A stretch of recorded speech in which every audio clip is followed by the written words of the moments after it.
ეს გემი სავითაიგერია ინდონეზიის დროშის ქვეშ მცურავი ტანკერი უკრაინის მიერაა სანქცირებული და ეგრეთ წოდებული ჩრდილოვანი ფლოტის ნაწილად მიიჩნევა. სანავიგაციო მონაცემებით სტამბოლიდან წამოსული გემის დანიშნულების ადგილი 22 აგვისტოს ბათუმის პორტი უნდა ყოფილიყო. თუმცა ის ბათუმში არ შესულა. ქვეყნის სხვა პორტებსაც გვერდი აუარა და სანავიგაციო რადარებიდან მაშინ გაქრა, როცა აფხაზეთის სანაპირო ზოლს მიუახლოვდა. სანაპირო დაცვის ყოფილი თანამშრომელი გოჩა ბერიძე მომხდარზე გამოძიების დაწყებას და იმის გარკვევას მოითხოვს.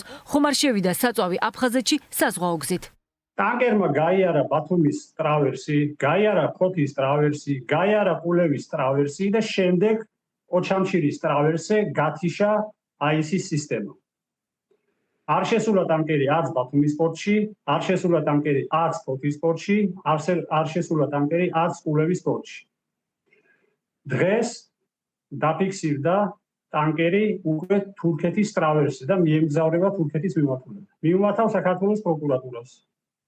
ჩემი განცხადების საფუძველზე დაიწყოს ფაქტთან დაკავშირებით გამოძიება. ოკუპირებულ აფხაზეთში საწვავის შეტანის თემაზე კი ყოველდღიურად ახალი გარემოებები ხდება საჯარო. ირკვევა, რომ ენგურზე გადატანილი საწვავი დე-ფაქტო რეჟიმის სახელმწიფო საწარმო აფხაზტოპის ხელში აღმოჩნდა, რომლის საკონტროლო პაკეტსაც როსნეფტის შვილობილი როსნეფტ აფხაზეთი ფლობს. აფხაზტოპს კი დე-ფაქტო რეჟიმის ყოფილი ეკონომიკის მინისტრი და ვიცე-პრემიერი ქრისტინე ოზგანი ხელმძღვანელობს. ის რომ ოცნების ხელისუფლებამ სეპარატისტებთან ეკონომიკურ თანამშრომლობას მწვანე შუქი აუნთო, ისევ აფხაზური მედიით ხდება ცნობილი. კომპანია აფხაზტოპმა საწვავი ალტერნატიული წყაროებიდან შეიძინა და მდინარე ენგურის გავლით შემოიტანა. იმისთვის, რომ ავტოგასამართის სადგურები მთელი ქალაქის მასშტაბით მომარაგებულიყო. გამოდის, რომ კომპანია სოლიდუსმა და მისმა პარტნიორმა რეპსოლმა საწვავი დე-ფაქტო ხელისუფლებას მიყიდეს, რასაც ღალატის ტოლფასად აფასებენ ნაციონალურ მოძრაობაში. ამბობენ, რომ რეპსოლისა და სეპარატისტებთან ვაჭრობის უკან ბიძინა ივანიშვილისა და მისი გარემოცვის ინტერესები დგას. თემის სათავეში დგას საწვავის მომწოდებელი კომპანია რამსხოლი, იგივე კონექტი, რომელიც არაერთი ჟურნალისტური გამოძიებით გინდება, რომ პირდაპირ გადაჯაჭვულია ბიძინა ივანიშვილთან, მის ძმასთან ალექსანდრე ივანიშვილთან, ასევე გადაჯაჭვულია ვანო ჩხარტიშვილთან.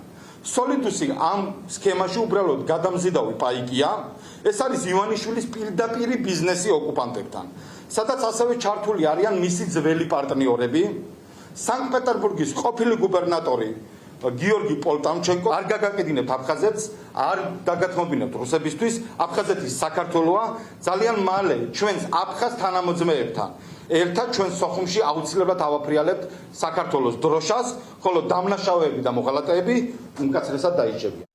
სისხლის სამართლის დანაშაულად მიიჩნევენ ირაკლი კობახიძის გადაწყვეტილებას ექსპერტები. ამბობენ, რომ ეკონომიკური თანამშრომლობით, როგორი სპეციალური ნებართვაც არ უნდა ჰქონოდა სოლიდუს, დაირღვა ოკუპაციის შესახებ კანონი, რომელიც აფხაზეთში აქციზური საქონლის შეტანას კრძალავს.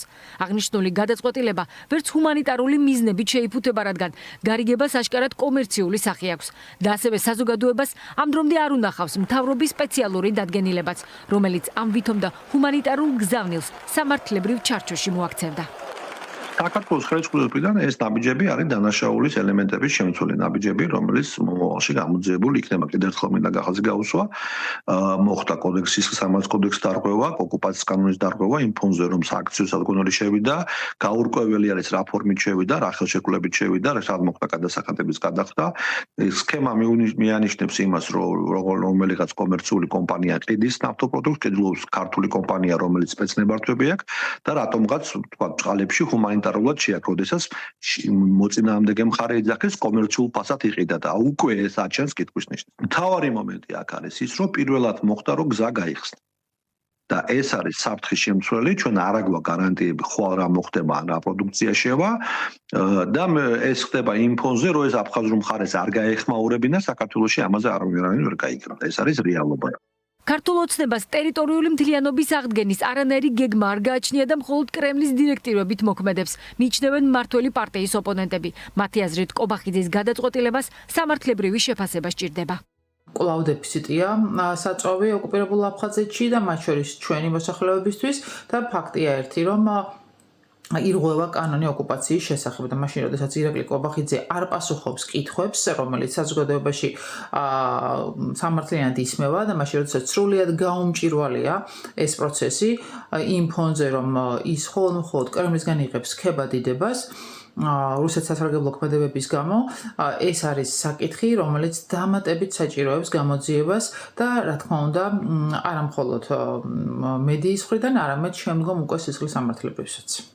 შეიძლება თუ არა რომ ოკუპირებული აფხაზეთის საწვავით მომარაგების სახმელეთო გზას უკვე საზღვაო მარშრუტით დაემატოს.